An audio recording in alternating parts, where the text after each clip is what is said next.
सोचिए दुनिया भर में हर सेकंड करीब 240 शिपिंग कंटेनर लोड या अनलोड हो रहे हैं।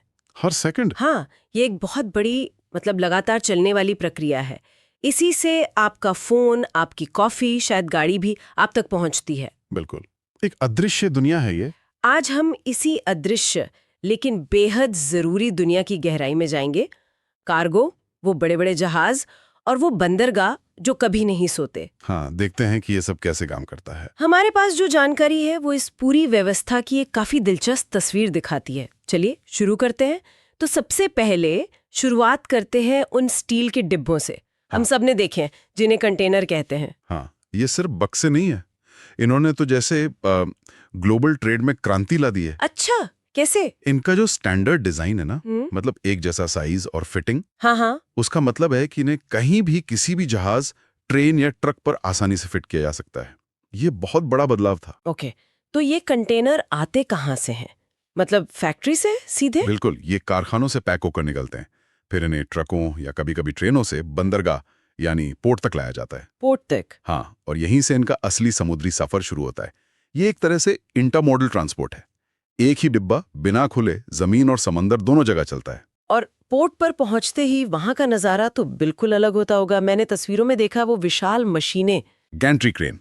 हाँ, वो भीमकाय होती हैं। वो इन भारी कंटेनरों को 50-60 टन वजन ऐसे उठाती हैं जैसे कोई खिलौना हो। हाँ, बिल्कुल। ऊपर से देखने पर जब वो जहाज पर इन्हें जमाते हैं तो लगता है जैसे कोई टेट्रिस या 3D चेस खेल रहा हो। हाँ, सही कहा। पर ये सिर्फ भरने के लिए तो नहीं रखते होंगे? नहीं, बिल्कुल नहीं। ये बहुत गंभीर और एकदम सटीक काम है। कंटेनर को सिर्फ रखा नहीं जाता, उन्हें प्लान करके जमाया जाता है। प्लान करके? मतलब उनके वजन के हिसाब से उनके अंदर क्या सामान है और वो किस पोर्ट पर उतरेंगे, इस सब के आधार पर जगह तय होती है। इसे स्टोवेज प्लानिंग कहते हैं। स्टोवेज प्लानिंग? अच्छा, ये क्यों जरूरी है? ये जहाज के संतुलन के लिए बेहद जरूरी है।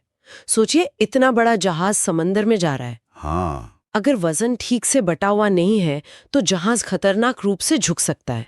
खासकर अगर मौसम खराब हो। ओहो, तो ये तो सुरक्षा का मामला भी है। बिल्कुल। सामान का नुकसान और जहाज की सुरक्षा दोनों दांव पर लग सकती हैं।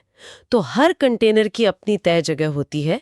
फिर जब ये पूरा तैरता हुआ गोदाम लोड हो जाता है तब वो अपनी मंजिल की ओर निकलता है। और फिर हफ्तों बाद जब जहाज दूसरे देश, दूसरे महाद्वीप पहुंचता है तो वहां सब उल्टा होता है। एकदम सही। वही प्रक्रिया, बस रिवर्स में। वही विशाल क्रेनें इंतजार कर रही होती हैं। वो कंटेनर उतारती हैं। हाँ, उन्हें नीचे उतारा जाता है, फिर ट्रकों या शायद रेलगाड़ियों पर लादा जाता है और फिर वो जाते हैं अपने फाइनल डेस्टिनेशन तक, कोई वेयरहाउस, फैक्ट्री या दुकान। बिल्कुल। और ये काम कभी रुकता नहीं है, दिन रात चलता रहता है। पोर्ट्स असल में 24/7 चालू रहते हैं, सुबह से शाम, शाम से सुबह, लगातार। ये तो हुई कंटेनरों की बात, लेकिन पोर्ट्स पर और भी बहुत कुछ होता है ना, जैसे वो ब्लैक सैंड ट्रांसफर या एक्सकेवेटर वाली बात थी। हाँ, वो दिखाता है कि पोर्ट कितने वर्सेटाइल होते हैं। वो सिर्फ स्टैंडर्ड कंटेनर ही नहीं संभालते। अच्छा। कभी कभी खास तरह का सामान, जैसे कोई कच्चा माल, मान लीजिए निर्माण के लिए ब्लैक सैंड जैसा कुछ बल्क में आता है, या फिर कोई बहुत भारी मशीनरी जैसे एक्सकेवेटर, इनको लोड अनलोड करने के लिए अलग तरीके, अलग इक्विपमेंट चाहिए होते हैं। तो हर चीज के लिए अलग व्यवस्था होती है? हाँ, हर काम के लिए विशेष उपकरण और विशेषज्ञता लगती है। ये सारे छोटे बड़े काम मिलकर ही इस पूरे ग्लोबल ट्रेड सिस्टम को चलाते हैं। वाकई, ये तो कमाल की व्यवस्था है। तो अगली बार जब हम कोई बाहर से आई हुई चीज इस्तेमाल करें, हाँ, तो शायद एक पल के लिए सोचना चाहिए उस स्टील के डब्बे के बारे में और उसके पीछे की पूरी मेहनत के बारे में, जिसने हजारों मील का सफर तय किया है।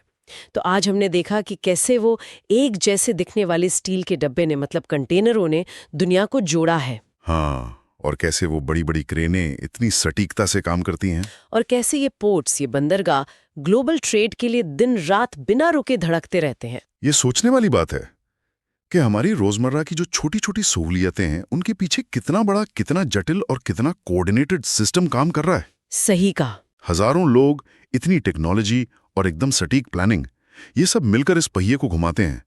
जरा सोचिए, अगर ये सिस्टम बस एक दिन के लिए भी रुक जाए तो क्या असर पड़ेगा। ये गहरा सवाल है। इसी सवाल के साथ आज की इस दिलचस्प बातचीत को यहीं खत्म करते हैं। बिल्कुल। जल्द मिलेंगे किसी और ऐसे ही विषय की तह तक जाने के लिए।